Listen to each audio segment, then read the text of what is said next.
Subscribe now and press the bell icon. Never miss an update.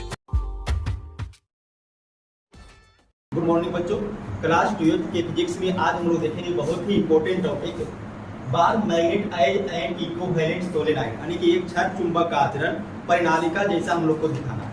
अभी देखिए विद्युत धारा का चुंबकीय प्रभाव, इसमें हम लोग देखें कि अगर किसी धारावाही चालक में करंट प्रवाहित होता है तो वो एक चुंबक के जैसा व्यवहार करता है।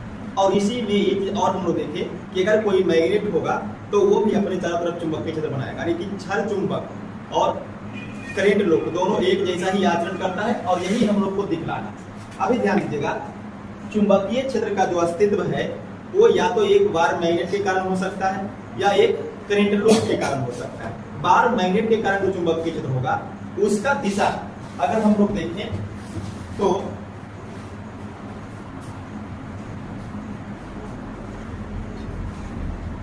ये एक क्षण चुंबक है, ये इसका N पोल है और ये इसका S पोल है। और आप देखिएगा चुंबकीय क्षेत्र की जो दिशा होगा वो N से S की ओर होगा। किधर होगा? N से S की ओर। ठीक है, ये इस प्रकार से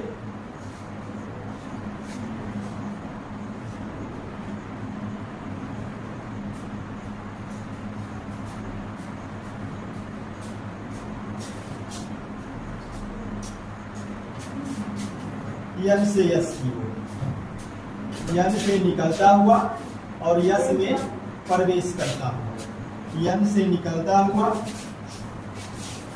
और S में प्रवेश करता हुआ। ये चुंबकीय क्षेत्र का दिशा, चुंबकीय क्षेत्र का अस्तित्व एक क्षण चुंबक के कारण है। लेकिन अगर हम एक धारावाही लूप जैसा परिनालिका कंडीशन में दिया हुआ है तो अगर हम एक परिनालिका के कारण चुंबकीय क्षेत्र देखें, देखिए परिनालिका क्या है? सर्पिल रूप में लपेटी गई तार को परिनालिका कहते हैं। ये मान लीजिए कि एक सर्पिल रूप में लपेटी गई तार है, ये परिनालिका है। अब ये परिनालिका भी अपने अंदर मैग्नेटिक फील्ड बनाएगा, चुंबकीय क्षेत्र बनाएगा और उस चुंबकीय क्षेत्र का डायरेक्शन अगर हम दिखाएं तो उसका भी डायरेक्शन इसी प्रकार से हम लोग दिखा सकते हैं। देखिए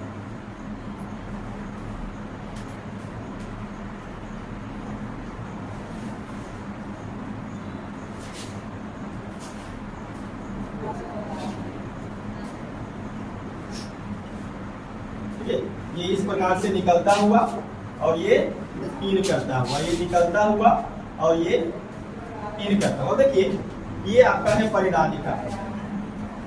अब आप चित्र से देखिएगा, चित्र से क्या पता लग रहा है कि ये जो क्षण चुंबक है जिस प्रकार से मैग्नेटिक फील्ड बना रहा है उसी प्रकार से एक परिनालिका भी बना रहा है। इसका मतलब चित्र से तो साफ साफ पता चलता है कि परिनालिका और क्षण चुंबक का आचरण एक जैसा होता है। लेकिन इस चीज को हम लोग को अब मैथमेटिकली भी सिद्ध करना पड़ेगा। ठीक है, अब यहाँ पर फिर शुरू से आइए। देखिए चुंबकीय क्षेत्र का जो अस्तित्व है वो या तो गतिशील आवेश को हम क्या बोलेंगे? धारा।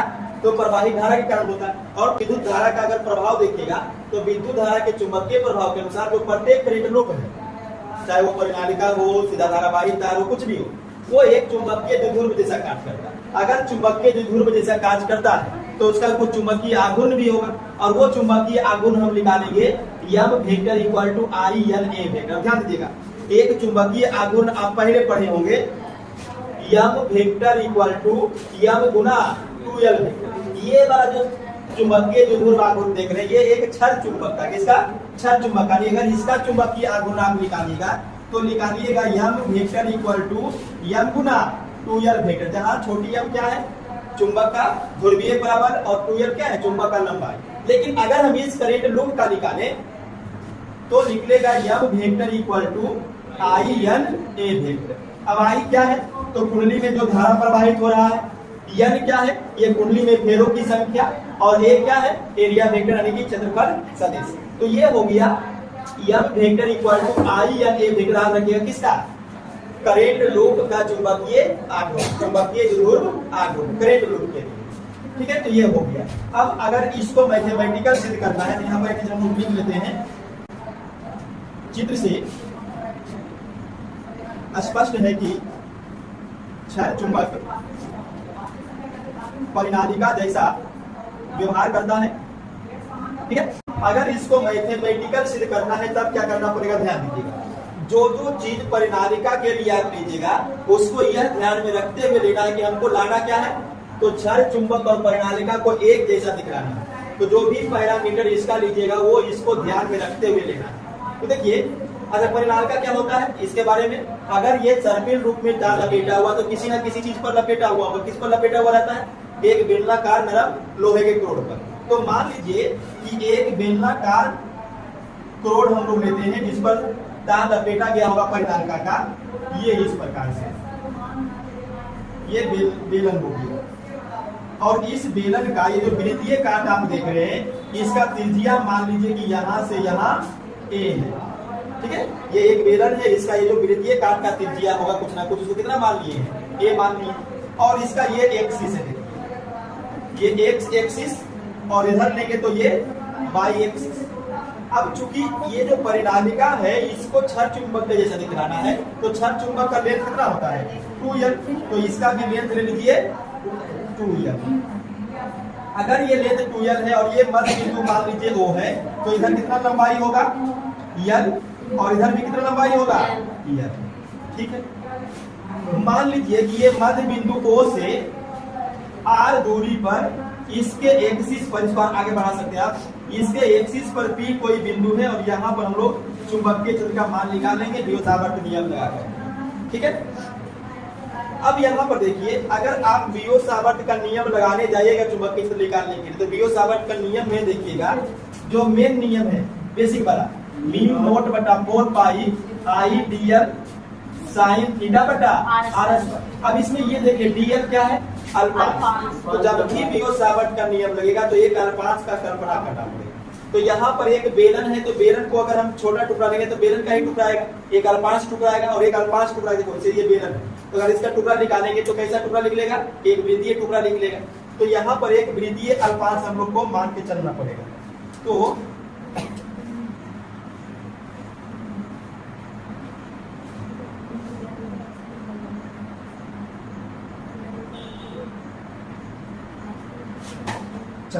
यहाँ पर एक वृत्तीय अल्पांश ले लिए और इस अल्पांश की मोटाई dx मान लीजिए। देखिए मानने का तो dl मान सकते थे लेकिन चूंकि देखिए ये अल्पांश हम किस एक्सिस में ले रहे हैं? x में, इसलिए इसका नाम dx रख दिया। और इसका दूरी यहाँ से मतलब कहाँ से? मध्य बिंदु O से इसका दूरी कितना है? x, ठीक है। तो x के अलावा इसलिए dx लिखते हैं। तो ये इसका कुछ पैरामीटर हो गया। अब सबका नाम लोग लिख देते कि क्या क्या इसमें आया, ठीक है।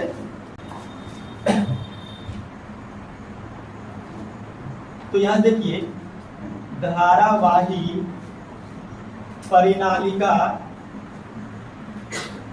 के लिए माना कि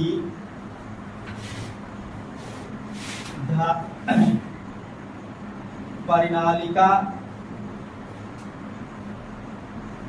के वृत्तीय काट का त्रिज्या कितना मान लिए हैं? ए। देखिए वृत्तीय काट का त्रिज्या कितना माने हैं? ए। उसके बाद परिनालिका की लंबाई कितना ले लिए हैं? 2l। अब 2l लंबाई इसलिए लिए हैं क्योंकि हमको इसको क्षण चुंबक के समतुल्य लाना है। तो क्षण चुंबक का लंबाई 2l तो परिनालिका का भी 2l ही मान लिए हैं। उसके बाद देखिएगा परिनालिका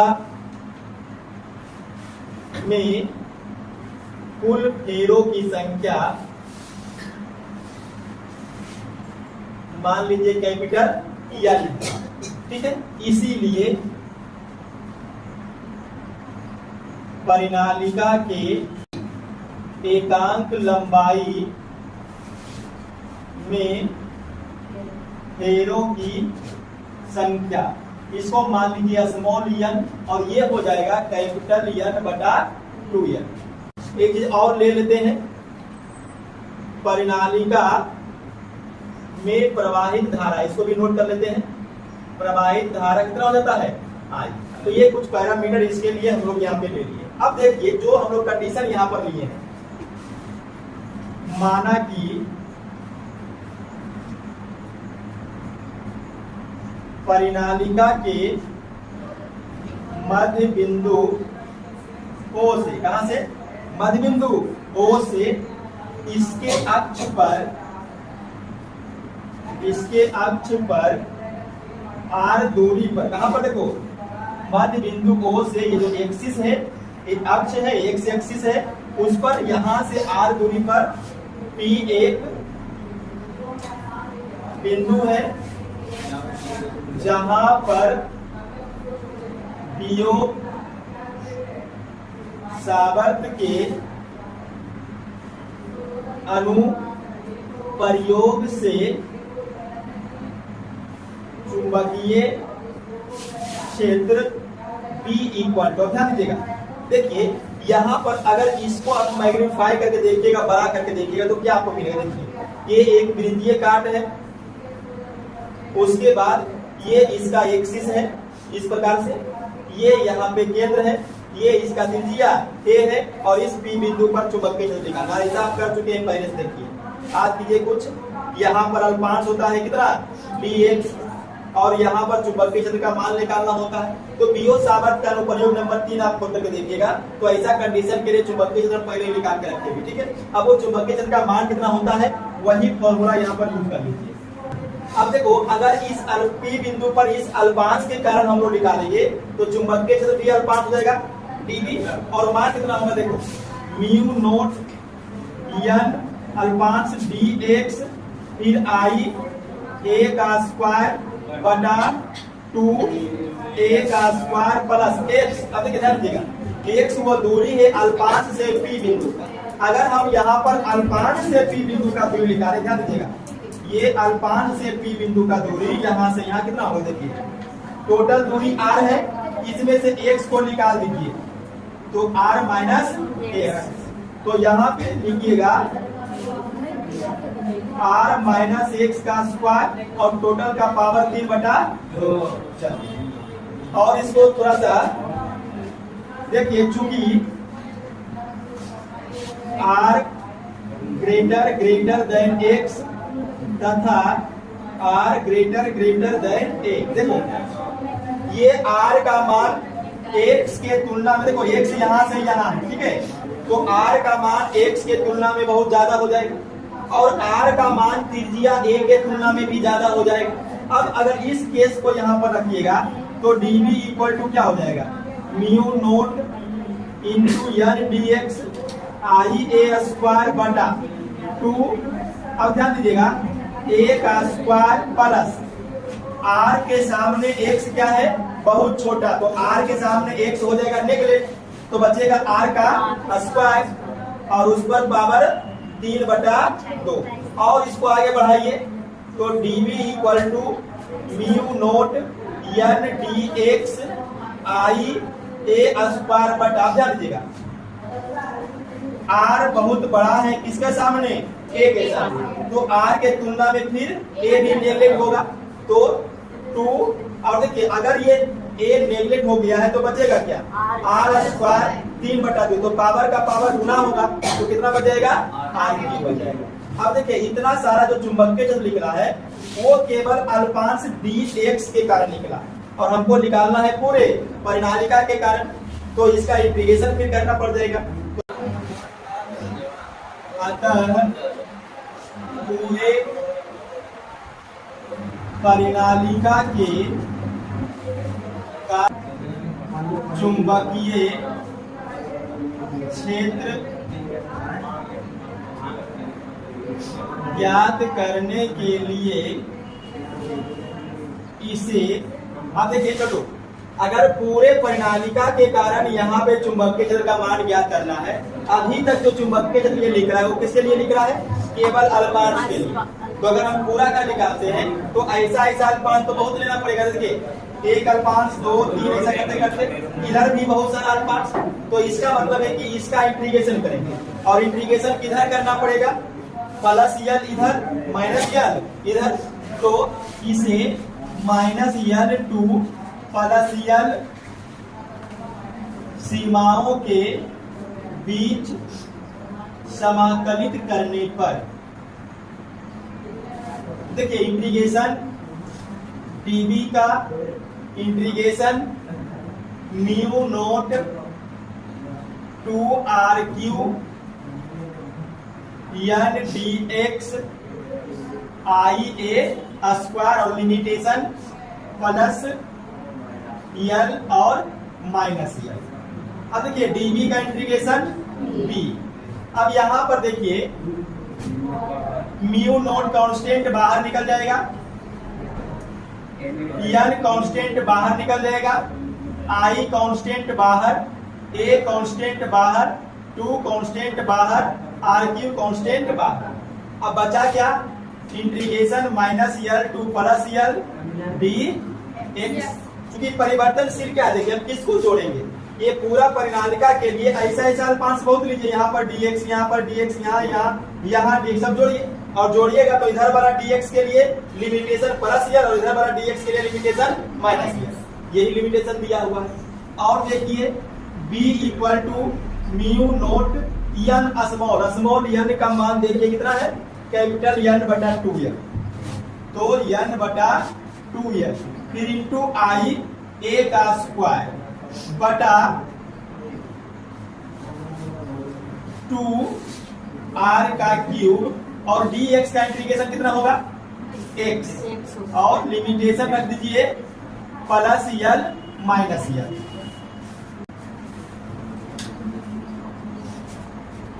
और देखिएगा b equal to mu naught n बटा 2l आई ए स्क्वायर बटा 2r क्यूब। अब देखिए जिसका इंटीग्रेशन होगा उसका मान अपर लिमिट और लोअर लिमिट से चेंज कीजिएगा, तो x की जगह पर प्लस यल, फिर x की जगह पर माइनस यल, और बीच में वो माइनस और पड़ दो, माइनस माइनस प्लस यल हो जाएगा।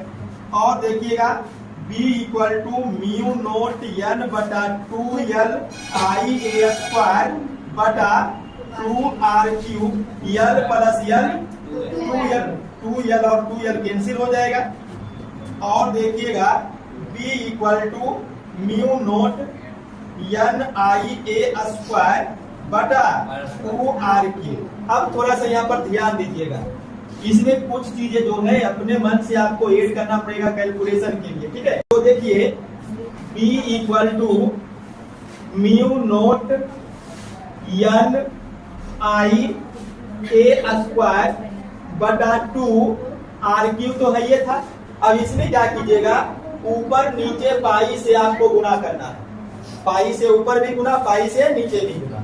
और देखिए ऐसा करने से होगा क्या, तो b equal to mu naught n I, देखिए पाई ए स्क्वायर में देखिएगा चित्र में नीचे, तो ए हम लोग माने थे त्रिज्या, वृत्तीय काट का, तो पाई त्रिज्या का स्क्वायर क्या होता है, क्षेत्रफल वृत्त का, बटा 2 पाई आर क्यूब। और देखिए b equal to mu naught, अब देखिए आई एन ए शुरू में ही बताए थे, I N A equal to क्या होता है, चुंबकीय आघूर्ण नियम, तो आई एन ए की जगह पर यम लिखिएगा और बटा 2r क्यूब। और देखिए b equal to mu naught यम बटा 2 पाई आर क्यूब, ऊपर भी 2 से गुना, नीचे भी 2 से गुना।